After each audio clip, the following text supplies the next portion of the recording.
Welcome to Hope is Here, bringing hope to those struggling with life's difficult situations. Welcome to Hope is Here. My name is GregJHorn. We are continuing our conversation with Rick Baker and Sharon Stevens Evans. There's a wonderful new movie coming out called Ordinary Angels. It's based off a true story that happened here in Kentucky, and it's going to be starring Hilary Swank and Alan Richardson. And so I know you're going to want to see this movie, and we'll be telling you more about that here at the end of today's program. But we're blessed today to have the executive producer of this movie, Rick Baker, and Sharon Stevens Evans, who the movie is based on. And I saw the trailer.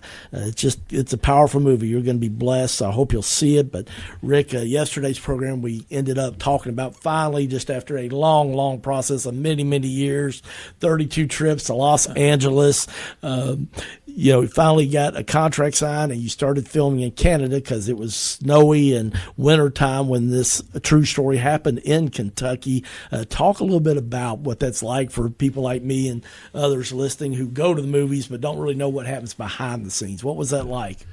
Well, it's hard to describe. In a way, making movies is really boring because you have lots of time when you're standing around moving equipment around and lights and cameras and all that, and other times when it's really impactful in an unusual way. So I got there, I think the second week of shooting, and stayed for a bit, and till really the next to the last scene. And so I got to see a lot of the key scenes done, and so they had to create the storm. There was sort of a tornado that happened, and so they destroyed a neighborhood. They paid everybody, I guess, but they destroyed the neighborhood.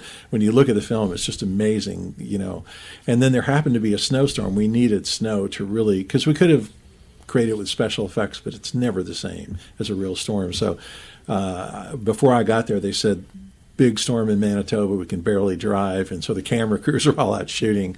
So it was really an amazing thing. It was colder than whatever out there. It was freezing cold. I had on everything I owned, every shirt I wore, every layer. And Alan Richardson's out there, playing like it's summertime, in a shirt sleeves, up on top of a roof, ripping shingles off a real roof. And every time he was asked to do a take, up to 3:30 in the morning, we shot 3 or 4 nights in a row till 3:30 in the morning after starting at 8 or 7. And he's like all day long, all night long, whatever you need. If anybody's seen the TV show Reacher, he's every bit the man that is portrayed in that show. But he's funny, he's really interesting, and he just really committed to it. And a couple of the scenes that I got to hear and listen to him, there's a cemetery scene where he's really talking to one of the girls, the older girl in the story, and it was just really moving, and they gave him some ability to ad lib, And but I literally talked to Alan. I said, "How do you generate this? You're supposed to be this big tough guy. How do you show this vulnerability?" And he said, "Really, just gratefulness." I just put one word in my head, and he said, "Grateful." And he said, just humility and gratefulness. And he's a very faith-based guy. If you follow him on Instagram, you'll see that he's very, very faith-driven. And then Hilary, she felt like seeing Sharon and knowing the fire that's in her. She felt like it's the one of those parts of her lifetime. I think she pretty much battled to get the part. Not that we would have, I'm sure Lionsgate was happy to have her on board. But when I talked to her, she was completely committed, in character. I felt like I was talking to Sharon half the time. So it was really a cool experience. I was just so happy to be there. After all these years of seeing it sort of come together, it was really surreal, to be honest. And I've been on a bunch of movie sets. I used to write for a film magazine, so I've visited a lot of sets. I've had a couple, a bit of work in television. But this was really almost overwhelming for me, and especially seeing the film in L.A., the first screening. It got a 97 score, which is the highest in Lionsgate's history. Wow. And they said, well, maybe this is a fluke. So they had 4 more screenings, and they said, it's still average 97. Really? So I think I hope that they're thinking about really promoting this for the Academy Awards. Hilary deserves an Oscar mention, I think, for this, and I think a lot of people feel that way. I think Alan matched her every step, and she agrees. She felt like Alan really stood toe-to-toe with her and kind of gave her the pushback that she needed, because actors sort of play off each other, and they really really gave each other what it took to really create this cool dynamic that's very much a movie. So it's a real story, but as a movie, it's structured like a great film. It's got this tremendous bar of tension that's sort of built in the beginning, and when it releases, it's like a hallelujah moment. And it's very faith-based without preaching. But it's very grounded in Christianity and Kingdom Story. They would not have put their money, their time, their effort, and their people behind this film if they didn't see that it was an inspirational moment. So powerful. Cannot wait for people to see it.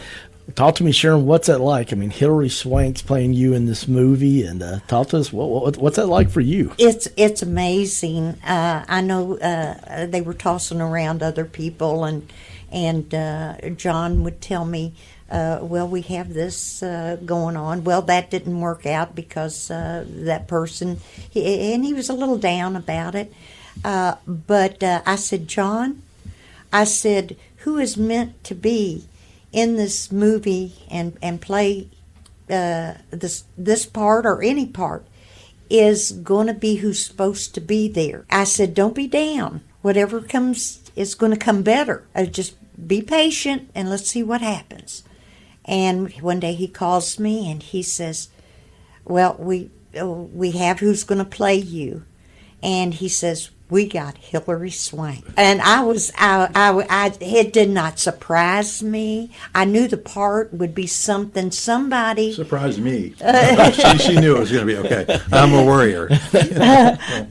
It's just a feeling, because I've seen so much of this that I know when it's been placed. And I just go with the faith that it was. It's been planned, and everybody is handpicked to be in this. Wrong person getting a picture, they're going to be removed, you know.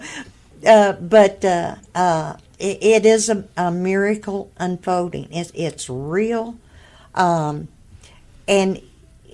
everybody that touches this story, things happen in their own lives, and it just it's amazing.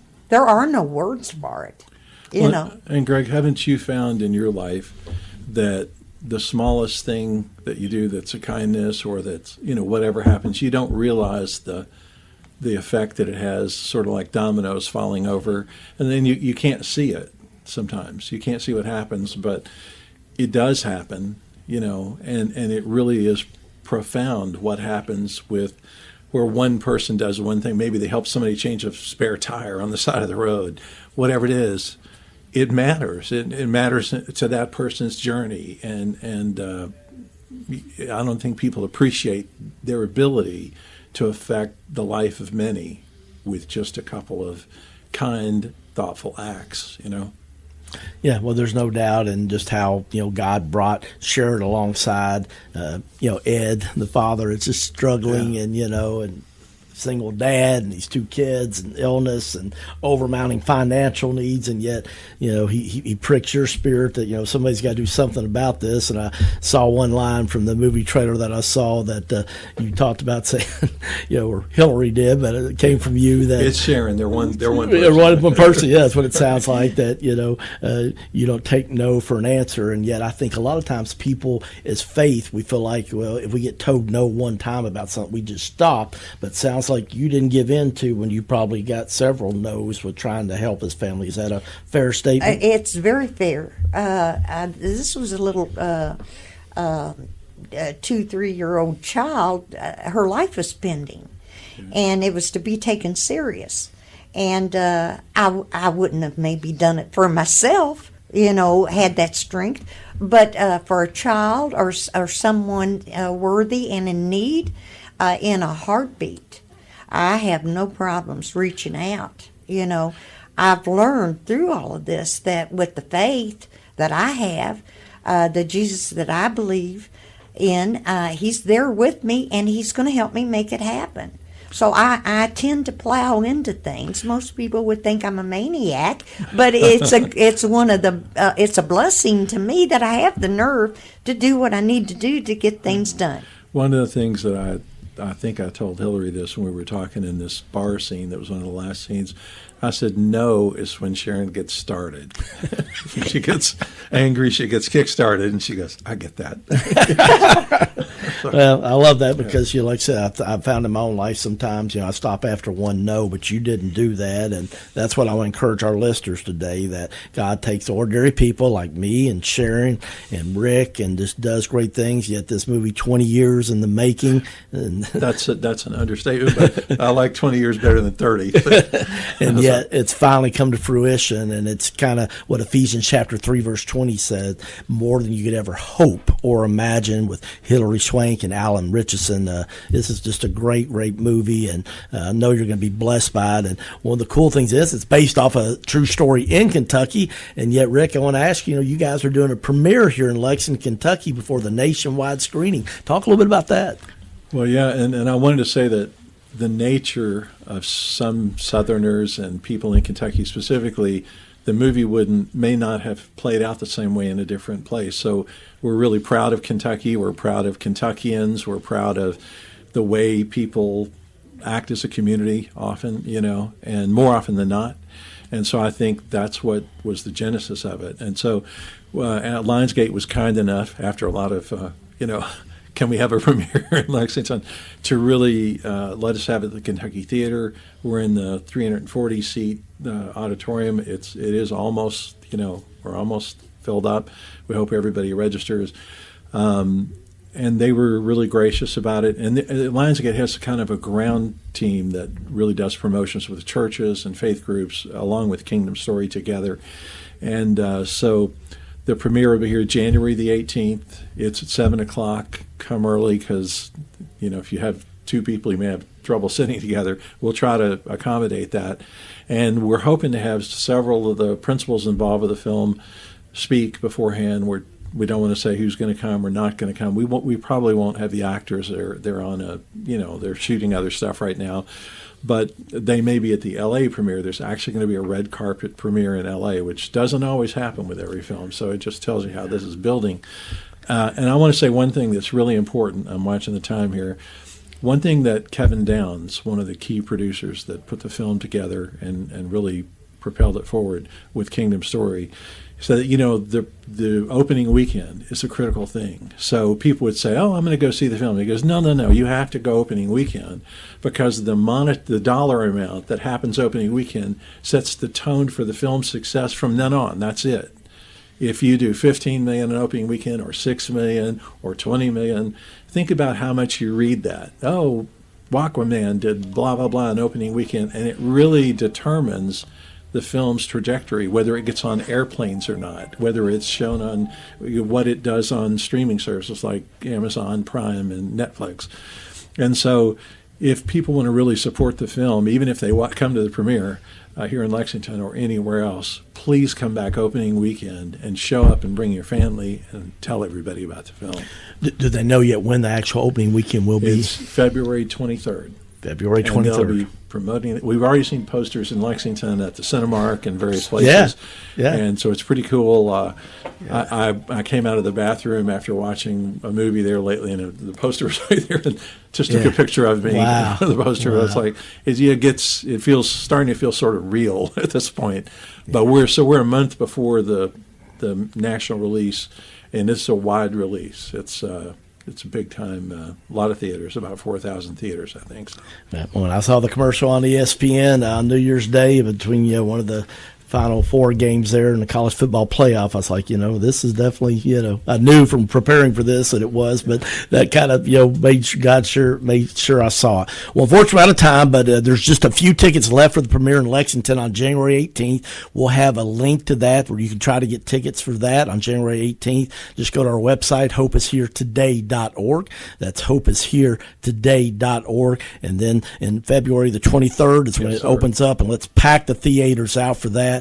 For executive producer Rick Baker and Sharon Stevens Evans, go check out Ordinary Angels. Okay, my name's GregJHorn, and this is Hope is Here. Thank you for listening to Hope is Here podcast. To listen to one of our previous programs or to make a tax-deductible donation, please go to our website, hopeishere.today. That's hopeishere.today.